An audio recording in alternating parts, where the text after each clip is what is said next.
Hello friends, स्वागत है आपका उज्जवल क्लासेज में। फ्रेंड्स, यूनिट फर्स्ट की स्टार्ट करने वाले हैं आज अपन। और आज पढ़ेंगे बाल विकास, जिसको इंग्लिश में क्या बोलते हैं, चाइल्ड डेवलपमेंट। अपन जीरो से शुरुआत करेंगे, पूरा पढ़ेंगे, लेकिन मनोविज्ञान में विस्तृत जानकारी लेंगे, लेकिन जो अनावश्यक चीजें हैं वो नहीं पढ़ेंगे।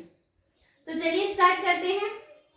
और यदि वीडियो अच्छा लगे तो कमेंट कीजिएगा, लाइक कीजिएगा, शेयर कीजिएगा, और चैनल पे नए हो तो सब्सक्राइब कर दीजिएगा। तो चलिए स्टार्ट करते हैं। बाल विकास। बाल विकास में सबसे पहली चीज है कि इसका किसका अध्ययन किया जाता है। बाल यानी बालकों का अध्ययन, बालक के विकास का अध्ययन या मनुष्य के विकास का अध्ययन इसमें किया जाता है। और कहाँ से कहाँ तक की अवस्था का अध्ययन किया जाता है। मेन चीज क्या है, कहाँ से कहाँ तक की अवस्था। तो बाल विकास मेनली बालक का विकास कहाँ से शुरू होता है। क्या जन्म के बाद में उसका विकास शुरू होता है? नहीं, उसका विकास कब शुरू हो जाता है? गर्भावस्था से ही शुरू हो जाता है। तो कहाँ से? गर्भावस्था से लेकर के किशोरावस्था तक के अध्ययन किया जाता है। कहाँ से? गर्भावस्था से किशोरावस्था तक का अध्ययन किया जाता है। इसके बाद में देखिए अपन इसके थोड़ी सी इतिहास की चर्चा करेंगे, फिर अपन विकास की तरफ बढ़ेंगे। तो इसका इतिहास देख लीजिए। सबसे पहले 18वीं शताब्दी, 3 शताब्दियों की यहाँ पे बात करेंगे, 18वीं, 19वीं और 20वीं शताब्दी। 18वीं शताब्दी में क्या हुआ कि पेस्टालोजी ने बाल विकास का वैज्ञानिक विवरण प्रस्तुत किया। 18वीं शताब्दी में पेस्टालोजी ने सर्वप्रथम वैज्ञानिक विवरण किसने प्रस्तुत किया? पेस्टालोजी ने किया। किस पर? अपने ही 3.5 वर्षीय पुत्र पर इन्होंने अध्ययन किया और उसकी बेबी बायोग्राफी तैयार की। फिर देखिए 19वीं शताब्दी आती है और 19वीं शताब्दी में स्टैनली हॉल ने बाल अध्ययन आंदोलन की शुरुआत की। बाल अध्ययन आंदोलन की शुरुआत किसने की? स्टैनली हॉल ने। और देखिए बाल मनोविज्ञान के लिए प्रश्नावली का निर्माण। अब यहाँ पे पूछ लिया जाए कि सर्वप्रथम प्रश्नावली का निर्माण किसने किया, तो किसने बताओगे? वुडवर्थ ने। किसने किया? वुडवर्थ ने सर्वप्रथम प्रश्नावली का निर्माण किया। लेकिन बालकों के लिए सर्वप्रथम प्रश्नावली का निर्माण, बालकों के लिए सर्वप्रथम प्रश्नावली का निर्माण किसने किया था? स्टैनली हॉल ने किया था। फिर देखिए इन्होंने 2 संस्थाएं स्थापित की थी। कौन सी? चाइल्ड स्टडी सोसाइटी और चाइल्ड वेलफेयर ऑर्गेनाइजेशन। इन दोनों को याद रखना, ध्यान में रखना है। स्टैनली हॉल ने कौन कौन सी संस्थाएं स्थापित की थी? चाइल्ड स्टडी सोसाइटी और चाइल्ड वेलफेयर ऑर्गेनाइजेशन। फिर देखिए बाल मनोविज्ञान के जनक, क्योंकि स्टैनली हॉल ने बाल विकास का क्रमबद्ध अध्ययन किया था, इसलिए इसको क्या कहा गया? बाल मनोविज्ञान के जनक कहा गया था। बाल अध्ययन के पिता भी किसको? स्टैनली हॉल को ही। फिर 1887 में 19वीं शताब्दी में ही न्यूयॉर्क में बाल सुधार गृह की स्थापना की गई थी। कहाँ पे की गई थी? न्यूयॉर्क में की गई थी। फिर देखिए 20वीं शताब्दी में क्या हुआ कि क्रो एंड क्रो जो है, ये क्रो एंड क्रो कई बार पूछा जाता है, एग्जाम में नहीं आता, बट कई स्टूडेंट पूछते हैं कि क्रो एंड क्रो एक व्यक्ति था या 2 थे? ये 2 व्यक्ति थे, क्रो एंड क्रो, लेकिन इन दोनों का नाम एक साथ में ही आता है। इन क्रो एंड क्रो ने कहा था कि बालक की शताब्दी 20वीं शताब्दी बालक की शताब्दी है, क्योंकि 20वीं शताब्दी के बाद में व्यवहार का विज्ञान कहा गया था बाल मनोविज्ञान को। अब यहाँ पे बालक के मानसिक स्तर को ध्यान में रख के पढ़ाया जाता है। बालक की जो हर एक एक्टिविटी है उसको ध्यान में रखा जाता है। बालक के शारीरिक स्तर को ध्यान में रखा जाता है। बालक के मतलब पूरा जो है शिक्षा कैसी होगी? बाल केंद्रित, यानी हर एक पॉइंट बालक को ध्यान में रखकर पढ़ाया जाता है। तो क्या कहा? बालक की शताब्दी है। फिर 1930 में, यानी भारत में बाल अध्ययन की शुरुआत कब हुई? तो 1930 में हुई थी। एक बार फिर से देखिएगा कि बाल विकास की शुरुआत कहां से कहां तक अध्ययन किया जाता है, तो गर्भावस्था से किशोरावस्था तक। सबसे पहले वैज्ञानिक विवरण किसने प्रस्तुत किया? पेस्टालोजी ने। कब किया? 18वीं शताब्दी में। किस पर? 3.5 वर्षीय अपने ही पुत्र पर बेबी बायोग्राफी तैयार करके। स्टैनली हॉल ने सबसे पहले बाल अध्ययन आंदोलन की शुरुआत किसने की? स्टैनली हॉल ने। कब की? 19वीं शताब्दी में। बालकों के लिए प्रश्नावली का निर्माण किसने किया? स्टैनली हॉल ने। चाइल्ड स्टडी सोसाइटी और चाइल्ड वेलफेयर ऑर्गेनाइजेशन, इसकी स्थापना किसने की? स्टैनली हॉल ने। और बाल मनोविज्ञान के जनक किसको कहा जाता है? स्टैनली हॉल को। और बाल सुधार गृह की स्थापना कब की गई? 1887 में। कहाँ पे की गई? न्यूयॉर्क में। और 20वीं शताब्दी बालक की शताब्दी किसने कहा था? क्रो ने कहा था। और भारत में बाल अध्ययन की शुरुआत कब की गई थी? 1930 में। और गर्भावस्था से किशोरावस्था तक का अध्ययन किया जाता है, ये परिभाषा भी दी गई है। किसके अकॉर्डिंग?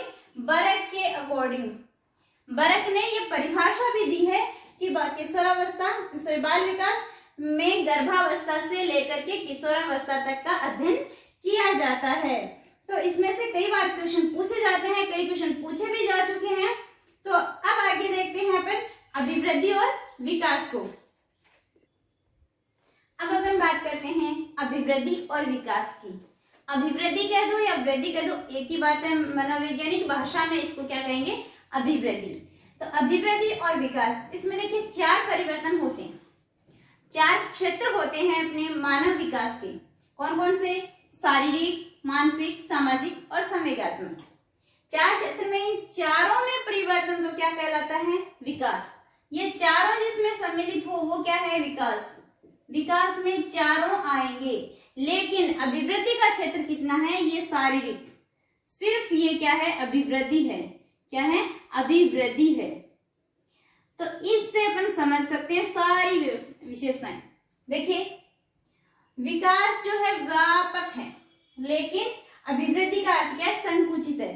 इसका व्यापक अर्थ है, लेकिन अभिवृद्धि का अर्थ क्या है? संकुचित है, सीमित है, छोटा सा, बस शारीरिक परिवर्तन। इसमें संपूर्ण परिवर्तन आएंगे, संपूर्ण पक्ष में होने वाले परिवर्तन आएंगे। लेकिन अभिवृद्धि में सिर्फ और सिर्फ कौन से परिवर्तन सम्मिलित होंगे? सिर्फ और सिर्फ शारीरिक परिवर्तन जो है ये समाहित किए जाएंगे। अब इसमें देखिए विकास जो है इसको बोलेंगे कार्य क्षमता में जो परिवर्तन होगा वह विकास होगा, क्योंकि सारों में परिवर्तन होगा। लेकिन जो शारीरिक जो अंगों में परिवर्तन है वो ही क्या है? अभिवृद्धि है। शरीर के अंगों में परिवर्तन ही क्या है? अभिवृद्धि है। शरीर के अंगों में है तो इसको मापा तोला जा सकता है, लेकिन इसको मानसिक, सामाजिक, संवेगात्मक इसको तो नहीं मापा तोला जा सकता, तो इसको सीधे मापा नहीं जा सकता, इसका सीधा मापन संभव नहीं है। अब ये देखिए, ये क्या है? शारीरिक है तो बाह्य है, दिख जाएगी कि हाँ इतना था, इतना बड़ा हो गया, तो ये तो नॉर्मल बाह्य होता है। लेकिन ये कौन सा परिवर्तन है? बाह्य भी है और आंतरिक भी है। इसमें बाह्य भी है और आंतरिक भी है। अब इसमें देखिए अभिवृद्धि जो है एक छोटा सा पार्ट है जो कि किसमें है? विकास में निहित है, क्योंकि ये पूरा विकास है और इसका एक पार्ट है वो अभिवृद्धि है। तो अभिवृद्धि विकास में निहित है, लेकिन अभिवृद्धि में विकास निहित नहीं है। अभिवृद्धि में ये बाकी बच जाते हैं, इसलिए अभिवृद्धि में विकास निहित नहीं है। यानी सिंपल चर्चा है, वृद्धि और विकास में आपको अंतर शायद समझ में आ गया होगा, और नहीं आया तो भी और समझ लीजिएगा। अब देखिए, कई कवियों ने क्या कहा है इसके बारे में, बहुत अच्छी बात कही है कि मनुष्य जीवन की जो चर्चा है वो तुलना की है किससे? एक फूल से की है। अब कईयों को एकदम ये जीवन जो है पहाड़ जैसा लगता है, लेकिन ये जीवन बहुत सुंदर है, एकदम फूल की तरह है। इसको जीना चाहो तो दिन कम बढ़ जाएंगे, और यदि इसको भार मान लो तो जिंदगी ऐसे निकल जाएगी। तो ये एक फूल से की है, बहुत अच्छी तुलना की है कि देखिए कि एक फूल जब वो कली है, क्या है? कली, तो ये कौन सी है? शेषावस्था है। धीरे धीरे वो विकसित हो रहा है और क्या बन गया? फूल बन गया। तो वो कौन सी अवस्था है? बाल्यावस्था है। और वो फूल खिलने लग गया, यानी खिल गया, तो कौन सी अवस्था आ गई? किशोरावस्था आ गई। कली था, शेषावस्था, फूल बन गया तो कौन सी हो गई? बाल्यावस्था। और वो फूल खिल गया तो कौन सी हो गई? किशोरावस्था। पर क्या ये फूल खिला हुआ ही रहेगा? नहीं, ये भी मुरझा जाएगा, धीरे धीरे मुरझा के मुरझाता मुरझाता मुरझाता एंडिंग में क्या होगा, नष्ट हो जाएगा। तो यही जो है मनुष्य जीवन है कि पहले किशोरावस्था है, फिर बाल्यावस्था है और फिर ये किशोरावस्था है, और किशोरावस्था के बाद में वापस धीरे धीरे क्या होगा, झुर्रियां पड़ जाएगी, कमर झुक जाएगी, लाठी आ जाएगी, ये आ गया प्रौढ़ावस्था, बुढ़ापा। और प्रौढ़ावस्था वो अवस्था है जिसमें आपके पास में कोई बैठना भी पसंद नहीं करता। तो ये क्या है, पहले देखिए इसमें दो प्रकार के परिवर्तन हुए हैं, एक परिवर्तन ये, दूसरा परिवर्तन ये। यानी ये कौन सा था, रचनात्मक, जिसमें वृद्धि हो रही थी, अभिवृद्धि सूचक थे। यानी ये परिवर्तन कौन सा है, रचनात्मक, कुछ कर रहे हैं, लेकिन ये कौन सा है, हाँ विनाशात्मक, कि किसकी तरफ ले जा रहे हैं, विनाश की तरफ। तो इसमें क्या दो प्रकार के परिवर्तन होते हैं मनुष्य जीवन में, कौन से, एक तो रचनात्मक, एक विनाशात्मक। विवृद्धि सूचक, ह्रास सूचक। यानी जो अभिवृद्धि है वो सिर्फ और सिर्फ रचनात्मक है, क्या है, सिर्फ और सिर्फ रचनात्मक पक्ष है इसमें। लेकिन विकास में ये अभिवृद्धि थी, क्योंकि अभिवृद्धि कहां तक, एक सीमा पर जाकर रुक जाती है, किशोरावस्था तक रुक जाती है, और विकास क्या है, जीवन पर्यंत चलता है। तो जीवन पर्यंत में तो रचनात्मक भी हो गया और विनाशात्मक भी हो गया। यानी अभिवृद्धि क्या है, एक सीमा तक, एक निश्चित समय पर आके रुक जाएगी, लेकिन विकास जीवन पर्यंत चलेगा।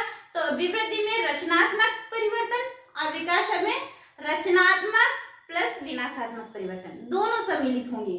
तो देखिए इसके देख लेते हैं क्या डिफरेंस है, क्या इनकी चर्चा है।